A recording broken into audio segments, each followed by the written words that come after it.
Bien le bonjour à toutes et à tous, c'est Cryptéo, on se retrouve comme d'habitude pour faire le point sur les news macro, éco, crypto. Merci à toi, merci à vous d'avoir cliqué sur la vidéo, merci à tous ceux qui vont lâcher un petit like, un commentaire et qui s'abonnent pour la première fois si vous êtes, si vous avez envie de venir découvrir un petit peu comment fonctionne l'écosystème crypto et surtout si vous avez envie de prendre part au futur.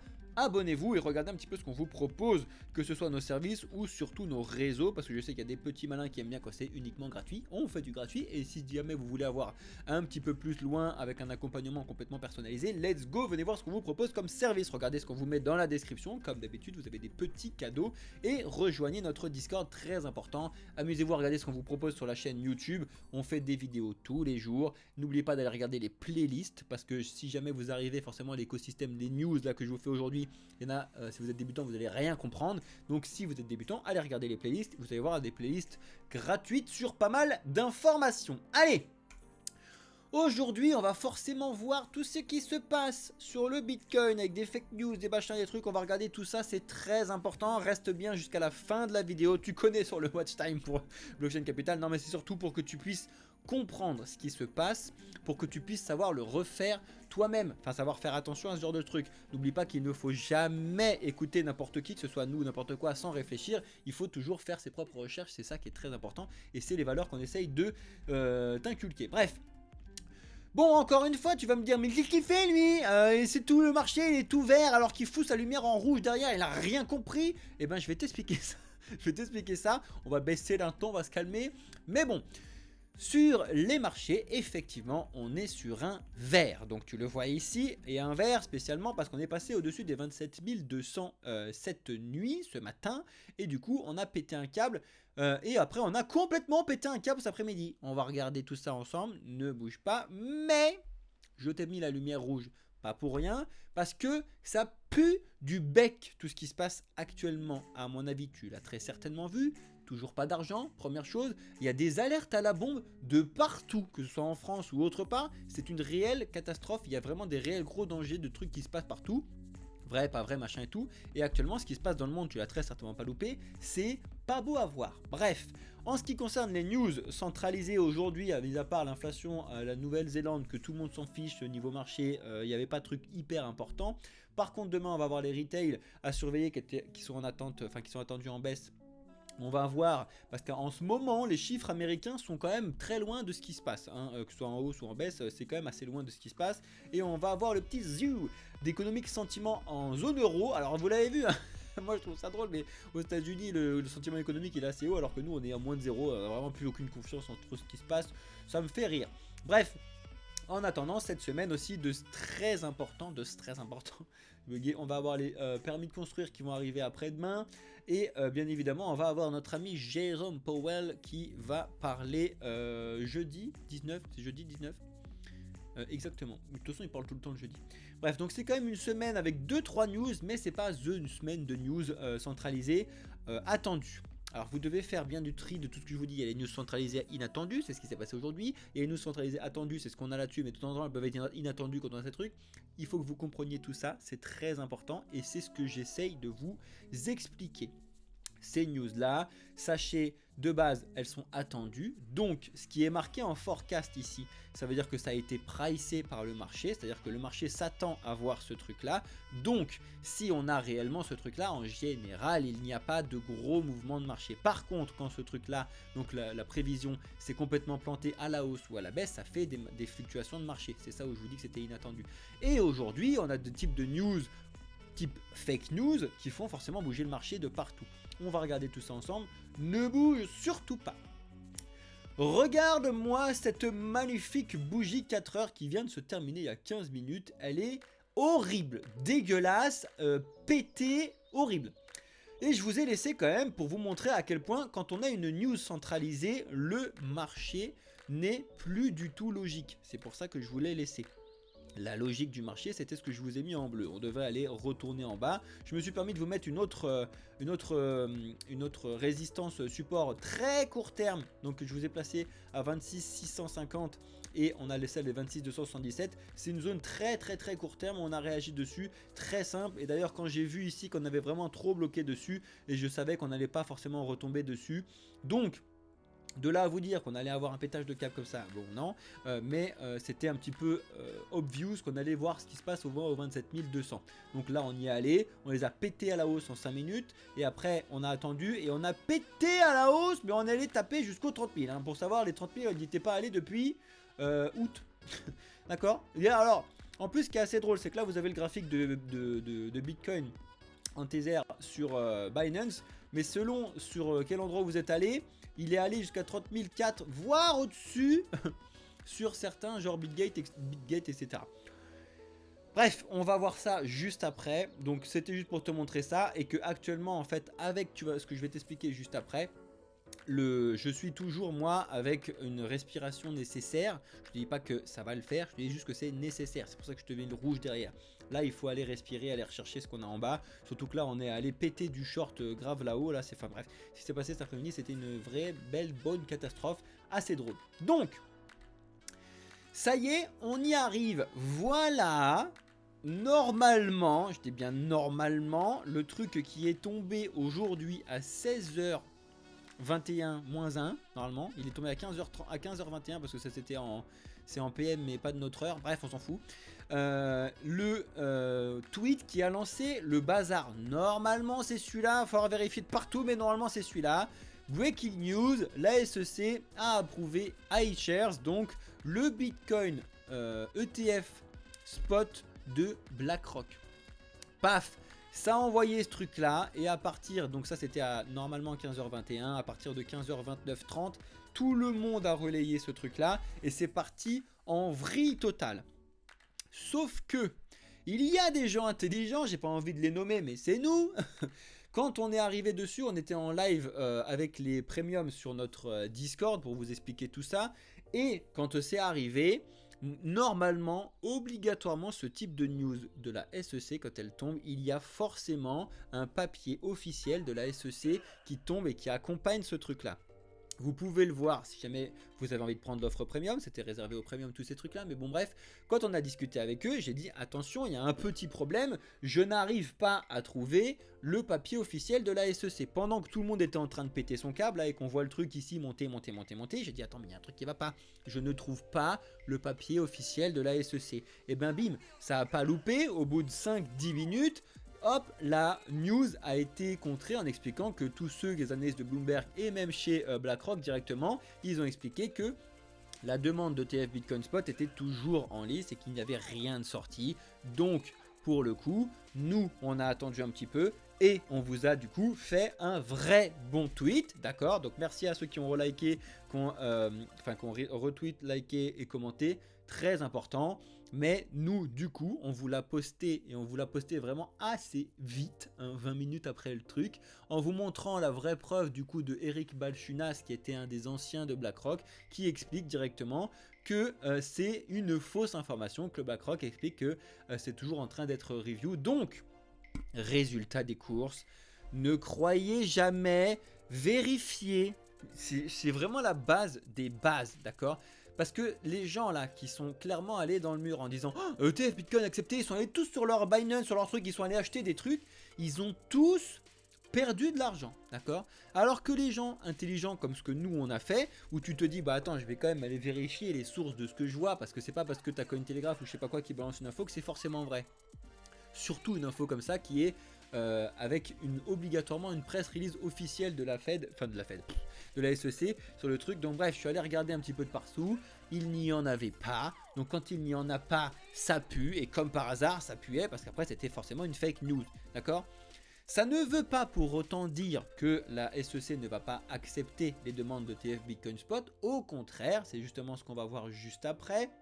Les analyses expliquent que la SEC, il y a de plus en plus de chances, on est quasiment sur du 100% de chances que les ETF ou au moins quelques-uns soient acceptés par la SEC, parce que il n'y a pas de problème pour un ETF. C'est-à-dire que les ETF, c'est quelque chose que l'on connaît de la finance centralisée, c'est-à-dire pour ça que je l'aime pas bien, on pourra en parler si vous voulez, venez sur le Discord, mais c'est quelque chose de logique, c'est quelque chose qui est connu, c'est quelque chose qui est réglementé, qui est encadré, qui est tout ce que vous voulez. Donc Gary Gensler a beau ne pas aimer le Bitcoin et machin truc, alors qu'il l'aimait avant, enfin bref, c'est logique que ce soit accepté, au moins ceux qui vont travailler là-dessus. Après, ça vient avec son lot de problèmes, ça vient avec un lot de centralisation exceptionnelle, premièrement. Deuxièmement, ça va être centralisé complètement avec Coin truc là, bref j'ai plus le nom, Coin, oh la vache, pas Binance, Coin, j'ai un trou de mémoire.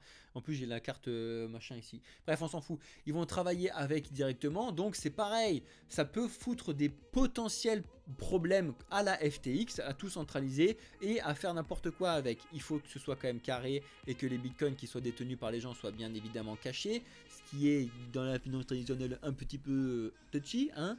Bref. Tout ça pour vous dire que vous devez étudier ce que ça signifie un ETF Bitcoin Spot comparé à un ETF Bitcoin futur. Merci mon Deadpool, Coinbase. T'as vu, j'avais coin quelque chose et j'ai bugué. Bref, tous, ils ont fait la demande avec Coinbase parce que Coinbase, ça vient des États-Unis, parce que États-Unis. Bref, c'est encore une fois un petit peu mettre tous ses œufs dans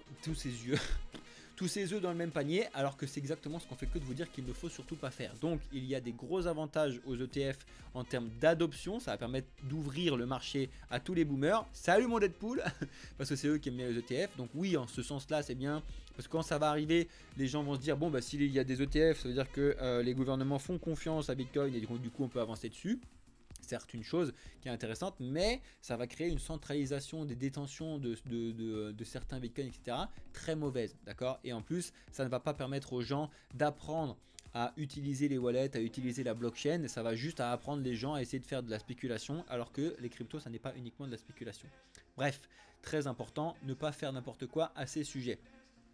On continue avec les choses qui sont tombées à ce sujet-là, mais la SEC a justement refusé de faire appel suite à la décision qu'on avait reçue sur l'ETF Bitcoin Spot de Grayscale. Donc la SEC, justement, tu vois, c'est que des trucs qui font en sorte de nous faire croire que les ETF Bitcoin vont forcément être acceptés. Parce que là, même cette décision qui avait été prise en faveur de Grayscale, la SEC disait ouais, c'est bon, on vous laisse faire, allez, ok, sortez vos trucs, on s'en fout. Donc ça fait partie des petites choses qui font qu'il faut laisser un petit peu couler l'histoire. Voilà, donc ça c'était pour parler des ETF Bitcoin Spot. Maintenant on va parler de Bitcoin directement parce qu'il y a quand même 2-3 choses à dire sur le sujet de Bitcoin. Premièrement, on apprend, même si on le sait déjà depuis un certain temps quand même, que le gouvernement des États-Unis, vous savez ceux-là qui n'aiment pas le Bitcoin, hein, les gros hypocrites qui n'aiment pas du tout le Bitcoin, alors qu'ils en détiennent 200 000. 200 000, actuellement ça fait un équivalent de 5 milliards de dollars. Et ça va exploser quand le Bitcoin va exploser. Donc, c'est quand même très hypocrite de leur part de dire ouais, Bitcoin ça marche pas, machin truc et tout, alors qu'ils en ont énormément et qu'ils ont une belle somme là-dessus et qu'il y a bien un moment où ils vont les vendre petit à petit. Je vous l'ai toujours dit, c'est pour ça qu'à force, les gros BlackRock, n'importe qui, ils vont vendre petit à petit toutes ces baleines parce qu'ils ont besoin de se faire de l'argent. Ils sont pas débiles, d'accord, c'est normal. Donc petit à petit, ça va se tasser. Quand je vous dis ça, ça va se prendre des années, des dizaines d'années, mais au moins, ça va se tasser. En attendant, vous devez quand même savoir que les États-Unis et le gouvernement des États-Unis en ont énormément et ils ne l'ont pas acheté, hein, parce qu'ils sont encore plus hypocrites de dire qu'ils l'ont acheté. Non, c'est qu'ils l'ont saisi à plein d'arnaques qu'on connaît depuis un certain temps dans l'écosystème crypto et dans l'écosystème de Bitcoin. Ça, c'est une autre révélation que je vous ai déjà parlé, mais qu'on continue à revenir là-dessus. Mais vous connaissez très certainement notre ami Warren Buffett qui déteste Bitcoin et l'écosystème crypto. Hein. Selon lui, il faut être complètement débile pour faire ce truc-là. Bah, apparemment, il doit être complètement débile parce que lui-même, et c'est expliqué dans cet article, fait des mouvements avec Bitcoin. Et c'est ce que je dis à n'importe quel analyste financier aujourd'hui. Ce serait complètement faux de dire que l'écosystème crypto n'est pas une alternative intéressante à la finance traditionnelle, n'est pas un moyen d'investissement intéressant. Ce serait tout ça faux de le dire. Donc c'est pour ça que même lui, quand il le dit, c'est faux. Bref, et en plus ça se montre, ça se prouve qu'il en détient au moins un petit peu, qu'il fait des mouvements dessus, etc. Après qu'il le croit ou pas, lui pour le coup il a vraiment envie de faire de la spéculation.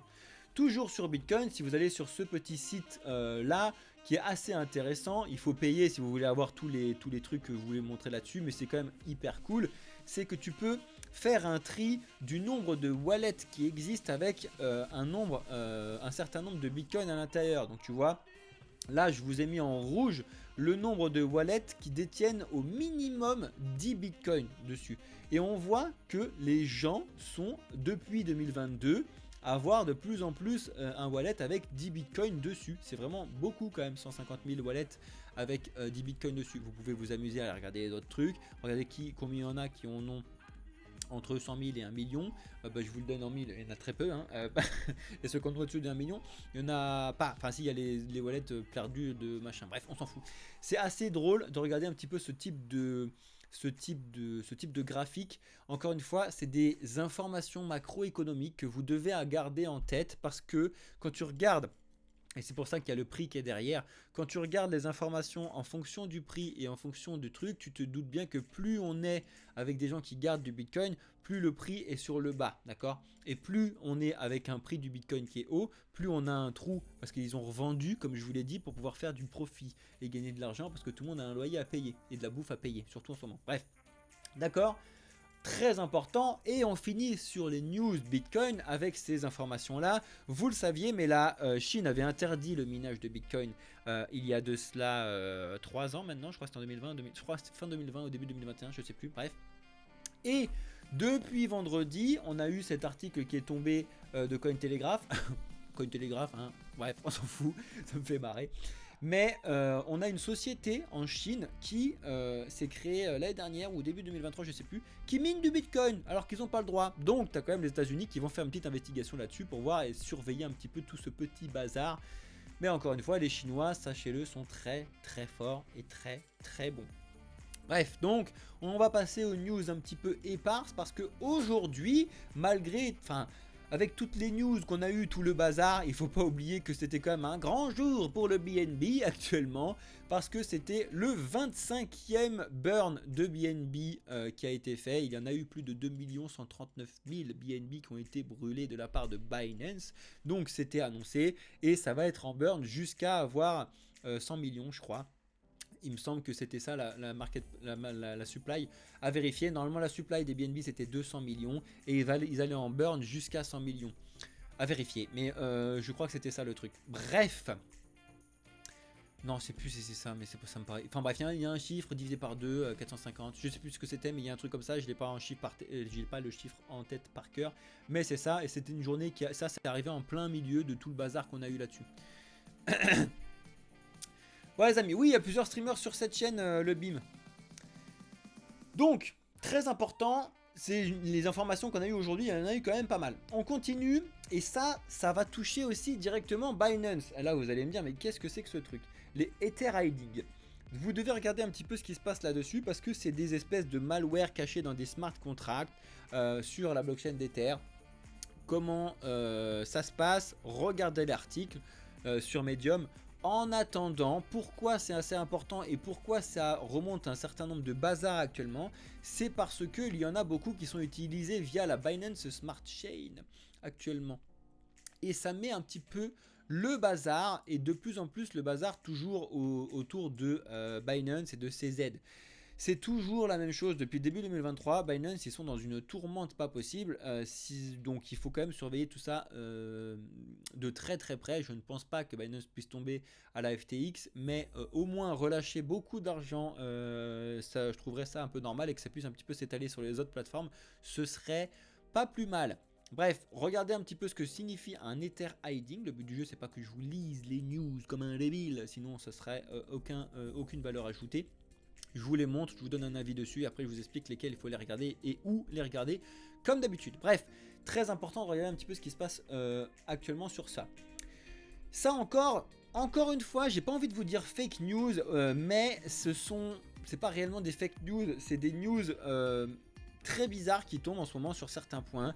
La news qui est tombée, que tu as potentiellement vu ce week-end, c'est le KYC arrive sur Uniswap. Et là, tu dois normalement te prendre la tête et te la taper contre un mur assez fort, parce que Uniswap fait partie des exchanges décentralisés, donc des DEX. Qui dit décentralisé dit qu'il n'y a personne derrière. S'il n'y a personne derrière, pourquoi faire un KYC? C'est une vraie bonne question. KYC, c'est Know Your Customer, donc c'est les plateformes centralisées sont obligées par les gouvernements de mettre notre tronche dessus pour savoir que ce wallet appartient à telle personne. Le but du jeu de la finance décentralisée, c'est justement d'être décentralisé, d'accord, et d'être pseudonyme, d'accord. Bref, Donc on a eu ces informations là qui sont tombées, notamment avec les hooks de la V4 d'Uniswap. Alors qu'est-ce qui se passe finalement en réalité, plutôt que de lire ce genre de truc et de dire oh, voilà Uniswap c'est nul, c'est centralisé. Regardez un petit peu plus en détail ce qui se passe. Il ne faut pas oublier que les hooks ce sont des propositions qui sont faites par des indépendants. Donc là c'est DB du parc là qui a expliqué le truc du KYC. N'oubliez pas certaines choses, c'est que comme c'est un exchange décentralisé, c'est bien évidemment toi, moi et tous ceux qui détiennent le token qui vont voter pour faire oui, non, peut-être, machin, comment ça se passe, etc. Et que n'importe qui peut faire des propositions. En attendant, ce qui a inquiété un petit peu tout le monde, c'est la possibilité de le faire, d'accord? C'est ça qui a inquiété un petit peu tout le monde. Parce que en quelle année un exchange décentralisé va nous faire des KYC? En quelle année? Eh bien, on a l'impression que c'est en 2023. Bref, regardez un petit peu ce qui se passe là-dessus, regardez le nombre de votes, regardez le nombre de trucs, regardez la proposition, regardez comment ça va tourner. C'est des choses à vérifier, mais encore une fois, ne croyez pas, vérifiez quand vous voyez ce type de tweet de partout. KYC arrive bêtement, d'accord? Faites attention, s'il vous plaît.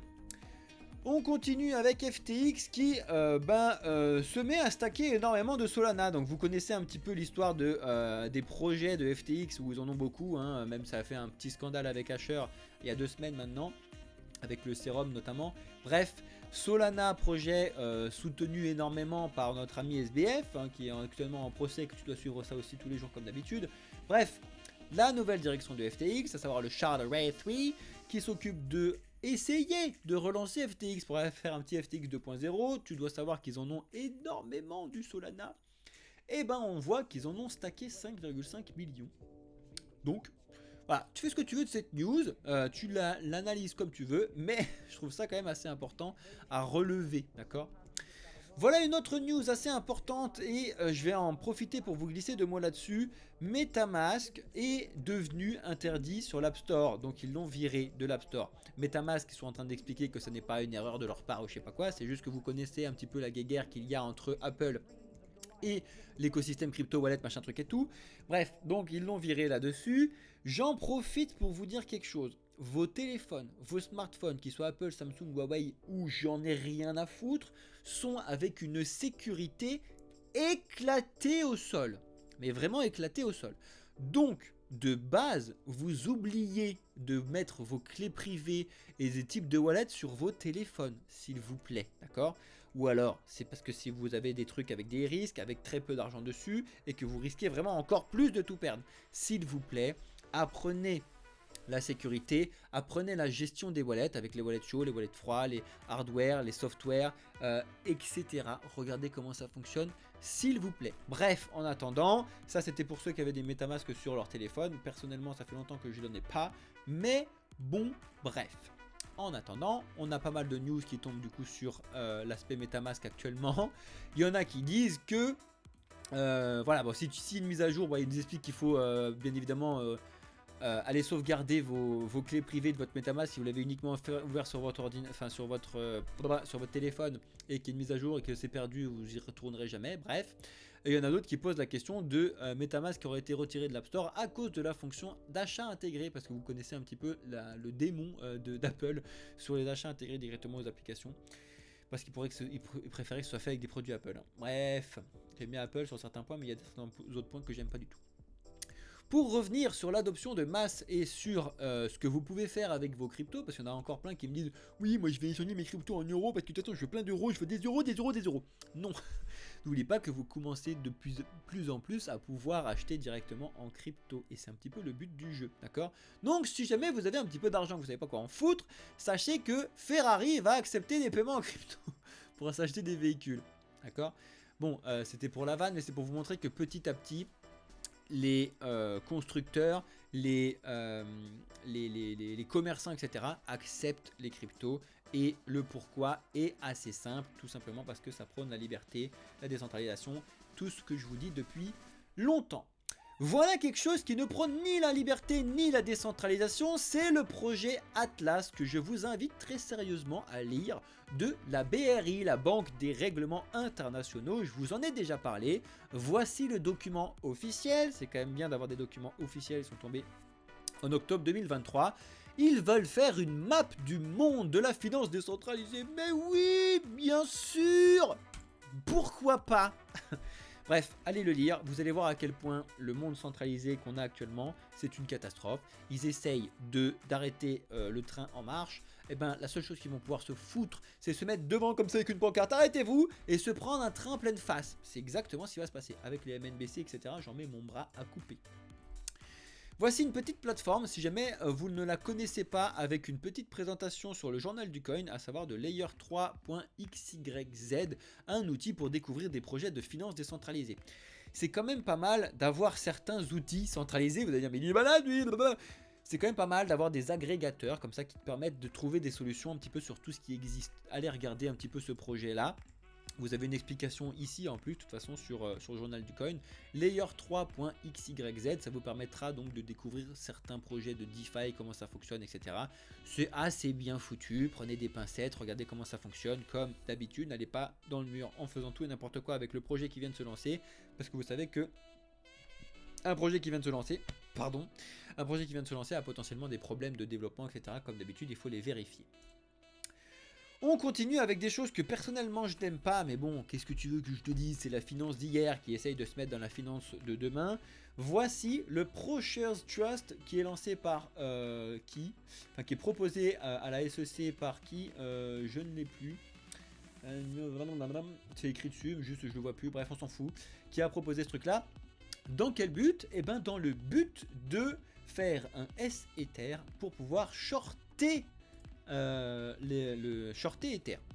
Donc ce serait un ETF sur Ether uniquement pour shorter Ether. Alors non seulement c'est pour montrer à quel point Ether selon eux est nul et qu'il faut baisser Ether, enfin bref on s'en fout. En plus de ça, c'est essayer de mettre des choses de la finance centralisée et de la finance d'hier sur quelque chose de tout nouveau. C'est personnellement je n'aime pas du tout ça, mais bon je sais que ça va permettre une adoption de masse aussi sur certains trucs. On verra bien comment ça se passe et comment ce sera accepté ou non. C'est ProShares, voilà, qu'a fait ProShares Trust là, mais le nom c'est... Ah, j'ai plus le truc là, bref, on s'en fout. C'est une demande qu'ils ont fait à la SEC, je trouve ça assez intéressant. Et oui, c'est un document officiel pour le coup de demande. Et on finit avec ce qui se passe actuellement, tu l'as forcément bien vu, avec les attaques terroristes, les armes, etc. On remet au devant de tout. Eh ben oui, c'est la faute des cryptos. C'est la faute des cryptos tout ça, c'est la faute des cryptos. S'il y a des terroristes, c'est la faute des cryptos. Non. Je vous ai fait aussi des vidéos sur mon truc perso si ça vous intéresse, mais allez regarder tout ça. Prenez du temps s'il vous plaît. Bitcoin, Ripple, etc. La communauté a réagi à tout ce qui se passe actuellement pour expliquer que non, ça n'est pas vrai, c'est une grosse catastrophe. Par contre, de là à dire que les malfaiteurs n'utilisent jamais la crypto, c'est complètement débile aussi, d'accord? Mais de là à dire que, c'est ce qu'ils disent, les cryptos sont uniquement faits pour faire des trucs mal faits, d'aller sur le dark web, d'aller faire des théories, des armes, des machins. Non. Si vous voulez, en plus, vous avez pas mal de sites qui vous expliquent concrètement, réellement ce qui se passe avec tous ces trucs-là. Passez un petit peu de temps et quand votre oncle vous embête, pardon, je mets un coup dans le micro. Quand votre oncle va vous embêter à Noël avec cette discussion, arrivez directement avec des petites vidéos de ma part si vous voulez. Et avec donc des documents comme celui-ci pour lui expliquer concrètement qu'il a tort et qu'il doit un petit peu sortir de sa caverne et regarder ce qui se passe réellement plutôt que d'écouter bêtement ce qui se passe à la radio et à la télévision. Bref, merci à tous ceux qui ont suivi cette news, enfin ces news sur la chaîne YouTube. J'espère que ça vous a plu, j'espère que vous êtes abonnés si vous êtes nouveau, j'espère que tous ceux qui ont tenu jusqu'ici ont lâché un super like et un commentaire. N'oubliez pas que si jamais vous avez des choses que vous voulez dire ou quoi ou qu'est-ce, mettez-le en commentaire, on répond à tous vos commentaires. En attendant, merci à toutes et à tous, je vous souhaite une excellente journée, soirée, nuit, ça dépend quand est-ce que tu regardes cette vidéo. Merci à toi, c'était Cryptéo pour le projet Blockchain Capital. Ciao mon ami.